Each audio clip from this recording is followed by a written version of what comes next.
Hi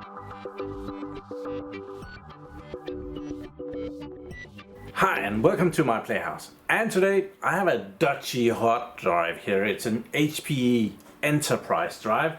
It's a 10 terabyte drive, and I have tested a whole bunch of these drives in the past because, well, I get them when they're dodgy. More or less this drive has told the Hewlett-Packard server that I'm bad, change me. And then we do that.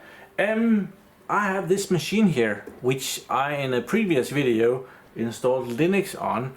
And I am no Linux ninja dude, but I thought it would be interesting to see if I would be able to, well, test my hard drive here in Linux.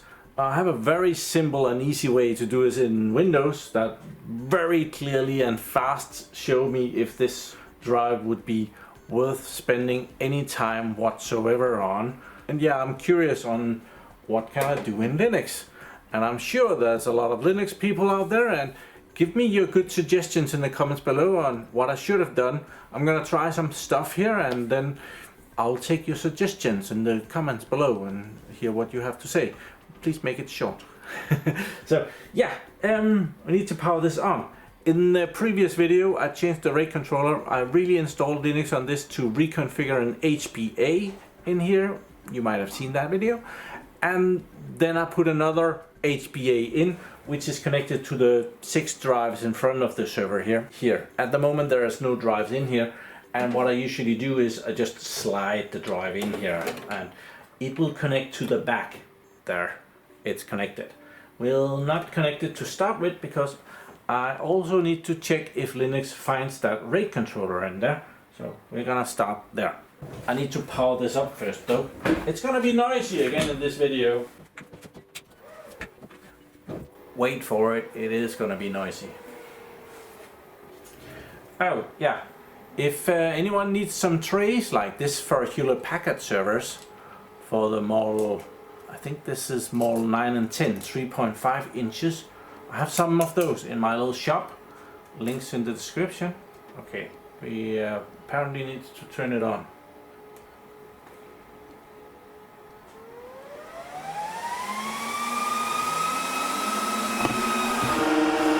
So Windows Server or Linux, doesn't matter, the server is still slow at booting. It sees the RAID controller. I could update that firmware, I see, from 2012. Yeah, that's good old firmware. The server itself is booting from one of these Intel solid state drives, which is connected to the PCI Express port in the server. 400 gigabytes, so there will be one of those in there that will show up in different scenarios. And we are booting Linux Mint. There was surprisingly not a lot of competition in the comments of my video of installing Linux, of what Linux version would be good to use. And it sees my printer, that's nice of it. So, do we see the controller in here?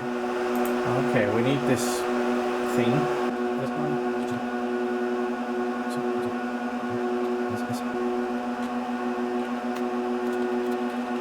Okay, we get some more information if we do that. So it sees... I haven't got a clue which one that is. So, yeah, it sees a controller. Let's hope that it's the right one. So to see what drives it sees, I would like to see what drives it sees before we pop in the new drive, because then it's more easy to see if it sees the new drive. So we're gonna start with LSBLK, which will show us all the drives and partitions that we have. So, okay, so that's easy enough. The one that we are booting from is called NVMe 0N1, and that one has 2 partitions, a small boot partition and a larger partition. Okay, so if we pop in the drive, there, let's pop that in. I'm just giving it a little bit of an opportunity to spin up. So let's try and run that again. And we got something more. Okay. So it does see a SDA drive here with nothing on it, it seems. No partition. So yeah, it sees the drive. So far so good. There's another command we can run to get a bit more information. So sudo lsblk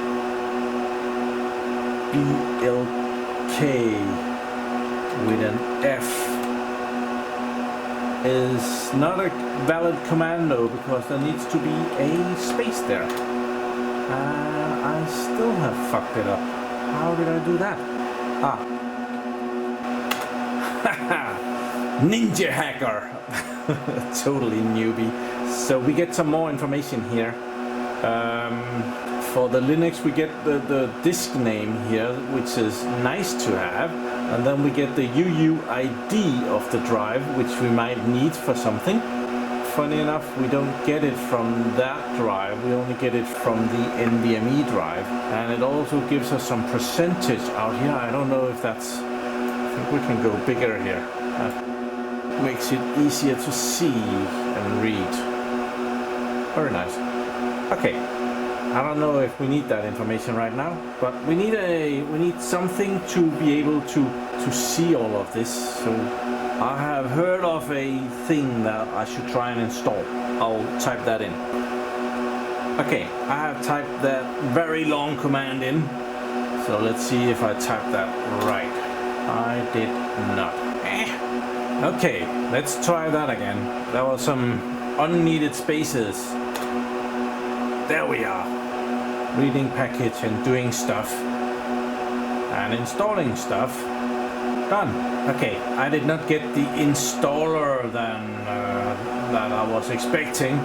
Let's see if it works anyway. But I've already forgotten what the drive was called. SDA. And then I should be able to run a command called something like that. smartctl. And it does not permit me to do that because I haven't elevated myself.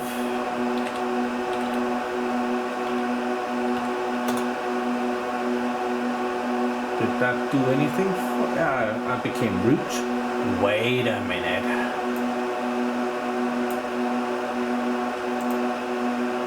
Copy. Paste. Ninja. So what do we see? It sees a lot of data about the drive. Let's see, we are here, we started. It's bragging about how smart it is. The Avenger is a Hewlett-Packard, that's the drive. It has this firmware on it. Might be an HDD3 available, I forget. 10 terabytes. Smart support available. Oh, so this device has smart capability. Smart support is enabled. Okay. Data channel independent fill data rate as. So it says that it has too many errors. So yeah, that is most likely why I have this drive, because it has failed, and then it has been on for this amount of time. Oh, this is very nice. Manufactured of the 36th week of 2019. Current temperature. So it does give some information about what the drive thinks, how that thing is doing. So yeah, so far so good. I'm rather confused. If you make a tool like that, why not make it so that it's easy accessible from in here? There's nothing. This is just a normal one, which was there all the time. We can actually get some data on the drive here, so it's unknown, and we can do a little bit of stuff to it. Benchmark partition. Stop. Oh, it needs a password to do a benchmark.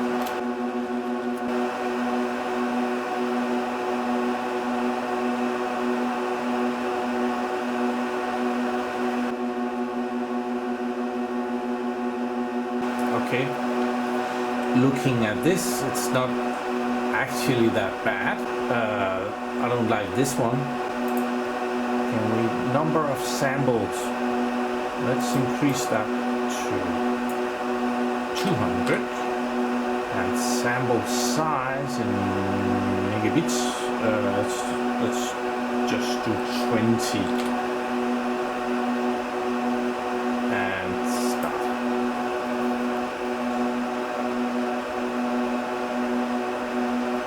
It looks similar to the hard drive test that I'm usually doing,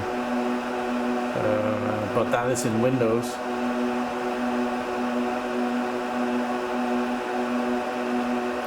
So this is where it failed before, and it does it again. So there could be something bad going on right there. It doesn't look terribly bad. So, okay, it's pretty cool that Linux has that test that gives me an overview. I have no idea if this is an issue though. So close that. And up here we have the different options. I would have liked to try this smart data self-test button here, but it's grayed out. Do I need to do something to get that? New drive image, attached drive image, about disk. Oh, that's the utility. Okay. So we could try and format our disk. Okay, so we can kind of make, if we want to delete all the data that is there, we can write zeros and everything, or we can just leave it and it will just delete all the knowledge about the data actually being there. And we need to select GPT for larger than 2 terabytes. And if we were using DOS, we can use MBR, but GPT it is, format. Let's try that. It needs confirmation that that's okay. Wonder how that works. Okay, free space. Did that do anything? Nope. Smart data still not available. What about this one? Also no smart data available. That is a bit weird. Mostly because we just kind of saw the smart data over here, or at least some of them, and it said that smart support is available. Weird. Okay, I don't have a clue if this is gonna work. GSmartControl should be a tool that works on top of the smart monitor mon tool, but how to install it? I guess something is working. Okay, so did we get anything here? GSmartControl.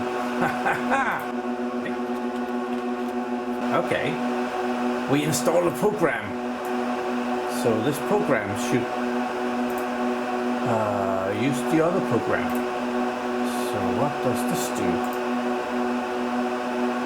Enable smart, view details, and we get a nice window view of what the other one showed us.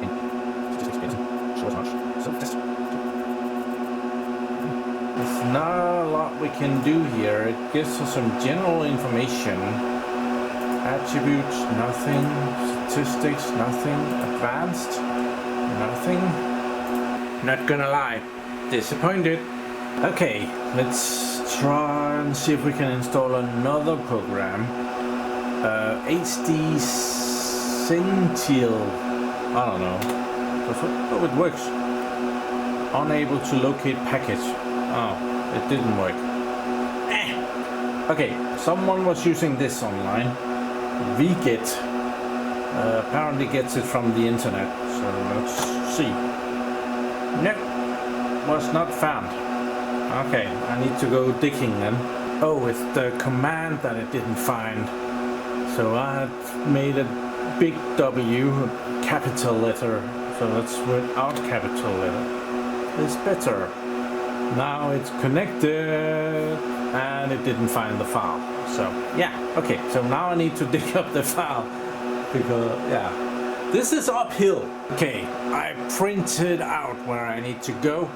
And I can see that I'm missing a 0 here in front of this, so as it is a file name, it has to be precise. And yeah, my first little note did not have that, so we need to put in that 0, insert 0.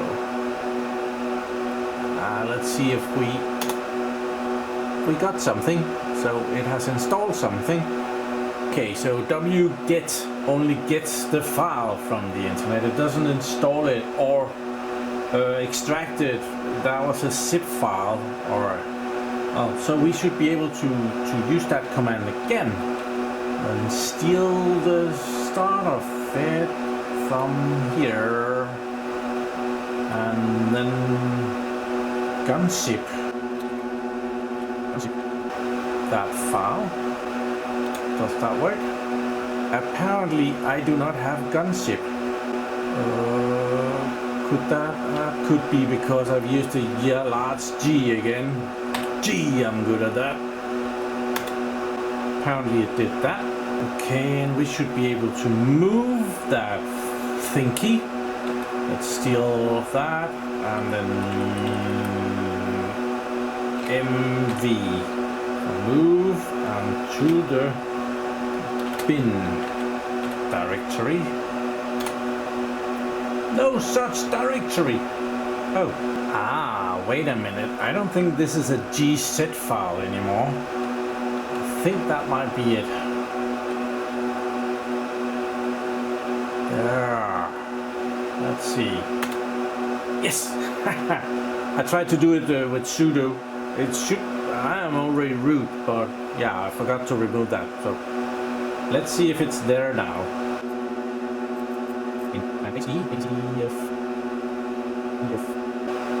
GH. Come on,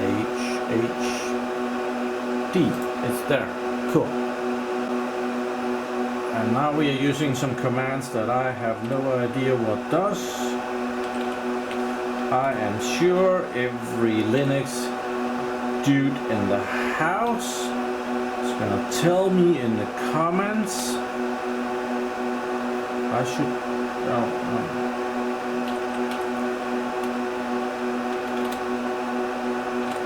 Is most likely gonna tell me what this does. But it did it. Okay, I'm not exactly sure what I'm doing here, but I think I am changing some parameter on the file to make it executable. And I think I need to give it the whole file name. And it did that. So let's see if that isn't good enough. So with this HD sensible something in the bin directory, which is a searchable directory, we should be able to clear and just ask for HD and use the tab, and there it finds it. It seems that we have more than one, and we can copy that one. Copy and run it. And we get some information on the drive that we are looking at. First, we have the NVMe drive up here, and it tells us the temperature is nice and toasty 20 degrees, which is not bad at all. Where the temperature of the hard drive is 25. It's more interesting that the health is 88% in the NVMe drive. Down here is the health is 0%. Hard disk has reported the following errors: total unrecoverable errors. So yeah, it's not doing too great, but it's not much of a test. This is, it's just reading the data in there. So yeah, I'm kind of I was hoping for something graphical where you could see it doing stuff like this. I like that. This is nice. And this is where I'm gonna end it, because I don't think you can handle more awesome Linux advice from me today. It's a struggle. You should know the amount of editing out of this crap where I just do something completely stupid. I will leave some of it in there, but just some of it. So yeah, please do leave in the description what awesome disk, what you call those, diagnostics tool that you would recommend for me for Linux. And it would be nice if they had a graphical interface. I like those, in the description below. So thank you very much for watching my videos. Do subscribe to my channel so that you can see me again, and have a really nice day. Oh, do like this video. I'm messing around with Linux. You like that? Bye bye.